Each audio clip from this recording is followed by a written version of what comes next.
Okay, so I've got an overhead tripod set up so we can see this. So, I mean, you don't need a ruler to show you this, but look at that diamond. Anyway, I have a 6-inch Easy Square Junior by Sharon Holt Green. So that's touching the borders here and here. So it shows you like it just spreads out so much. I mean, what? That's like almost an inch there. 7/8 of an inch there. Down to like 1/16 of an inch or less there. So whatever we've done in this corner, we've totally screwed it up. Let's check the other corners. So again, here's our diamond shape. Here's our lovely diamond shape. You can see my nice piano key border, which actually works really nicely. I'm really pleased with that. So if we take my 6-inch square again, touch it up. This side's not bad. This side much better, like that's what, 1/4 of an inch. So that one's okay. Let's try the next one. This one looks not too bad. So again, lining it up. So down here it's lining up. So this time it's this side that's off, and that's almost 1/2 inch on the top there, but this side is kind of straight. So then let's just look at this last corner. This one looks pretty straight as well, actually, he said. So again, this is similar. This is off in this direction. So I usually like to leave 1/4 of an inch from the edge of my quilt to make the binding nice and full. But because we're going to have to trim this quilt and we're going to have to trim into it, I'm not quite sure how that's going to work. Yeah, okay, so to get our 1/4 inch, what we'll do is we'll cut our 1/4 inch around what's here, and then we'll trim this down to be 1/4 inch of the material, so that actually this is going to sit and fill the binding. So I'm going to start in the middle. I'm going to line up the 1/4 inch mark. So already actually I'm seeing problem because this quilt is not straight.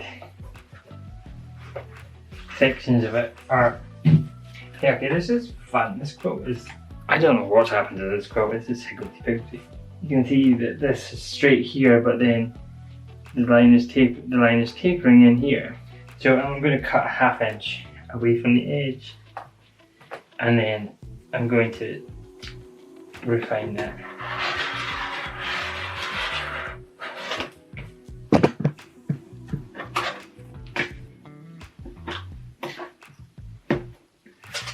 Scrap time. Okay, so I've left myself 1/2 inch here, and I'm going to come back and I'm going to fix this because this line is very squint. I'm also going to make sure that I don't cut off the edge of my table and ruin my desk.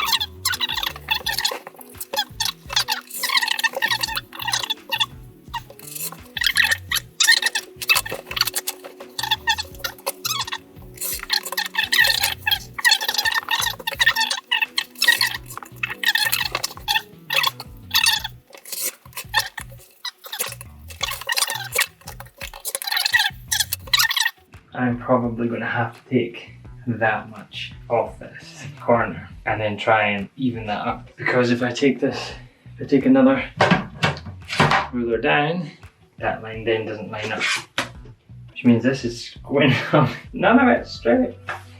So to make this work with this edge here, this needs to be trimmed, and that means that corner needs to, wow, we need to lose like all of that to square that corner up. It's not even, and that's assuming that this is going to work further down. I can already see that this is not working. So potentially we're going to lose a lot of quilt here. Just putting these edges together just to see how off we are.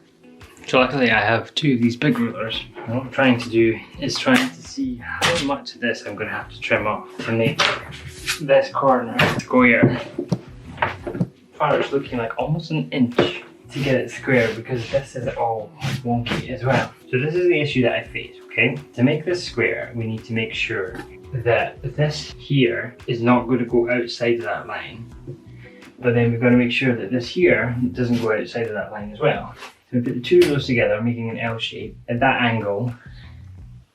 we go right off the edge of the fabric. So to make that work, they've got to come in this much. On this side, we're off the edge of the fabric. I mean, one of the options is to take this line here, that we sew this line here, which you can see is squint, and is to try and cut 1/4 of an inch away from that, so that means we lose. But because this is pulled in the machine with the weight of the quilt, this is not straight. So what we're going to have to do is just try and to even it out as much as we possibly can.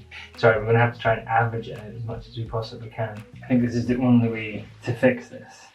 So we're going to lose quite a considerable chunk of this. So there's no other way to square this up, because the quilt is just so like this or like this places. To get an even line in the middle of that is meaning that some places are going to lose huge amounts of fabric and other places are going to lose nothing. And actually we need bits added on. So I think what the solution is that sewn line there, as unstraight as it is. I'm going to find the average of 1/4 inch away from it, and I'm going to cut using that as a guide. So as you can see, I'm going to lose like a tiny bit here, but I'm going to lose huge amounts up here. So what I'm going to do is, before, they always say measure twice, cut once. So I'm going to make sure that this will work all the way around the quilt. So here's the problem, is that this line isn't straight either. I thought at first it was because of the way I was holding the quilt, but actually it's not. So even doing a little bit of that jiggery pokery, so in some places we're going to end up even, in other places we're not, but thankfully this line will be hidden by the binding. When we come down to this corner, we're actually losing a tiny little bit. When we're on this side, we are losing almost 1/2 inch of fabric. Okay, this is going to work. It's going to work. Let's just check. Yeah, the sides are definitely better. This border's cut from the bias is going this way, which means it's just stretchy. So we've cut the fabric. When we did the borders, we cut the fabric off. When we're finished, we'll look back and laugh at this and say, wasn't that funny? So what we're going to do is we're going to cut 1/2 inch first, and then once we've got the 1/2 inch, then we'll cut it down to 1/4 inch, and that way, if we do go around and find anything that we didn't expect, we've still got a bit of leeway.